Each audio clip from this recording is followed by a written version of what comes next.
সংসদ ভবন ও জিয়া উদ্যানে গিয়ে কি করলাম তা নিয়ে থাকছে আজকের এই ভিডিও। হ্যালো এভরিওয়ান, আসসালামু আলাইকুম। কি অবস্থা সবার?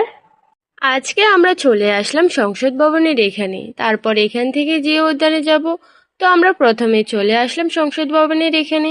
এখানে কিছুক্ষণ বসে চারপাশের সৌন্দর্য অনুভব করলাম। মনে হচ্ছিল সময় যেন থমকে গেছে। চারপাশে সুবিশাল চত্বর আর সবুজ মাঠের পরিস্থিতি আমাদের মনে করিয়ে দেয় এদেশের ইতিহাসের একটি বড় অধ্যায়কে।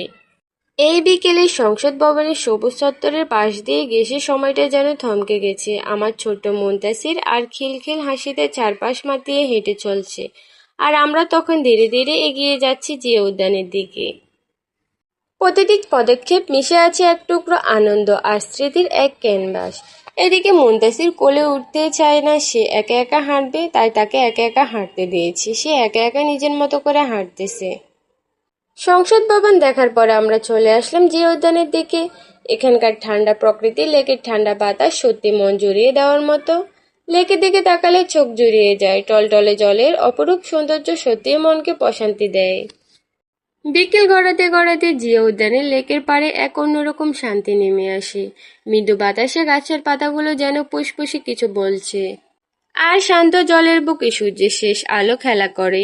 এমন এক বিকেলে এক টুকরো রোদ আর বাতাসের পরশ যেন সমস্ত ক্লান্তি ভুলিয়ে দেয়, আর মনে করিয়ে দেয় প্রকৃতির এই ছোট ছোট আনন্দের মাঝে লুকিয়ে থাকা অপরন্ত শান্তির কথা। বিকেলের মিষ্টি রোদে জিয়া উদ্যানের সবুজ ঘাসে বসে চারপাশের প্রকৃতি উপভোগ করার অনুভূতিই আলাদা। চারদিকের বড় বড় গাছ আর বাতাস যেন সমস্ত ক্লান্তি ভুলিয়ে দেয়। বিকেলবেলা এখানে বসে থাকতে এক অন্যরকম শান্তি লাগে। বিকেলবেলা এখানে বসে থাকার মজাই আলাদা, আর আমার তো এখানে আসার পর মনটা অনেক ভালো হয়ে গিয়েছে। লেকের পাশে দাঁড়িয়ে মনে হচ্ছে যেন প্রকৃতির সব ক্লান্তি মুছে গেল। মিষ্টি হাওয়া গায়ে লাগছে, আর লেকের জলে অস্তরাগের আলোয় ঝিকিমিকি করছে জল। চারপাশের এই শান্ত পরিবেশ আর শীতল বাতাস আমার মনের ভিতর এক গভীর শান্তির আবহ তৈরি করছে। লেকের চারপাশটা সবুজে সমারোহে ভরা, বাতাসে ভেসে আসছে সিক্ত হাওয়া, আর রোদের আলোয় জলগুলো চিকচিক করছে। এখানে দাঁড়িয়ে মনে হচ্ছে যেন প্রকৃতির এক অদ্ভুত শান্ত রাজ্যে এসে পড়েছি। আলতো পায়ে হাঁটতে হাঁটতে উদ্যানের ভিতরে হারিয়ে যাওয়া আর পাখিদের কলকাকলি শোনা সব মিলিয়ে যেন একটা অন্যরকম শান্তির অনুভূতি। জিয়া উদ্যানের এই সবুজ প্রাকৃতিক পরিবেশ যেন আমাদের মনের ক্যানভাসে এক অপরূপ ছবি এঁকে দেয়। জিয়া উদ্যানের সবুজ প্রকৃতির মাঝে বসে কফির কাপে চুমুক দেওয়ার আনন্দটাই আলাদা। বাতাসে ভেসে আসা স্নিগ্ধ হাওয়া আর চারপাশের পরিবেশ যেন মন থেকে সব ক্লান্তি মুছে দেয়। জিয়া উদ্যানের সবুজ প্রকৃতির মাঝে মুনতাসিরের আমি যখন দাঁড়াই, মনে হয় যেন প্রকৃতির এক অদ্ভুত শান্ত রাজ্যে হারিয়ে গেছি আমরা। মুনতাসির তো এখানে এসে অনেক খুশি, সে এখানে এসে অনেক আনন্দ করতেছে। উদ্যানের সবুজ প্রকৃতির মাঝে বসে চারিদিকে শান্ত পরিবেশের দিকে তাকাই, মনে হয় যেন প্রকৃতির এক অপার শান্তির রাজ্যে ডুব দিয়েছি। এই স্নিগ্ধ হাওয়া আর মিষ্টি আলোয় যেন মন থেকে সব জমানো ক্লান্তি দূর হয়ে যায়।